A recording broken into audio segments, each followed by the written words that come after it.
Hello guys! ఆలు spring roll అంటే ఎవరికి ఇష్టం ఉండదు చెప్పండి. బయట ఎంత రేట్ అయినా పెట్టి కొనుక్కొని తింటాం కదా!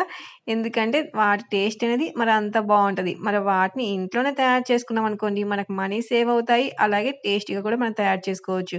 అలా తయారు చేసుకోవాలంటే మనకు మెయిన్ కావాల్సింది ఆలు కదా!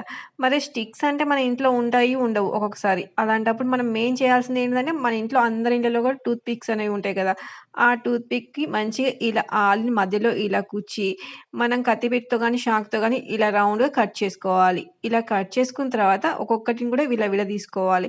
విడదీసామనుకోండి మనకు ఆయిల్‌లో డిప్ చేసి ఫ్రై చేసినప్పుడు మంచిగా ఫ్రై అయిపోతాయి. అలాగే క్రిస్పీగా కూడా ఉంటాయన్నమాట. అందుకోసమే మనకు స్ప్రింగ్ ఆలులాగా కూడా కనిపిస్తాయన్నమాట. అందుకోసమే ఇలా అన్నిటిని కూడా విడదీసేసిన తర్వాత సాల్ట్ వాటర్‌లో వేసి ఒక 5 మినిట్స్ ఉంచిన తర్వాత ఇప్పుడు వాటిని పక్కకు పెట్టేయండి. ఒక ప్లేట్ తీసుకొని అందులో కార్న్ ఫ్లోర్, మైదా, కారం, ఉప్పు, పెప్పర్ పొడి ఇయన్నీ కూడా వేసి మొత్తం మిక్స్ చేసిన తర్వాత కూల్ వాటర్ వేసి పిండినంతా కూడా ఇలా జోరుగా కలుపుకోవాలి. అలా కలుపుకున్న పిండిలోకి మన స్ప్రింగ్ పొటాటో కూడా వేసుకొని, ఆ పిండిలో ఇవి మొత్తం కూడా మంచిగా డిప్ చేయాలి. ఆ పిండి మొత్తం కూడా ఈ స్ప్రింగ్ పొటాటోకి పట్టించిన తర్వాత ఇప్పుడు వేడి వేడి ఆయిల్‌లో మనం రెడీ చేసి పెట్టుకున్న స్ప్రింగ్ పొటాటో తీసుకొచ్చి ఆయిల్‌లో వేసి మంచిగా గోల్డెన్ బ్రౌన్ కలర్ వచ్చేంత వరకు ఫ్రై చేసుకున్న తర్వాత తీసుకొని వాటిపైన కొంచెం సాల్ట్, పెప్పర్ వేసుకొని తింటే ఉంటుందండి. సూపర్ అంటే సూపర్ టేస్ట్‌గా ఉంటుంది. మీరు కూడా ట్రై చేయండి మరి.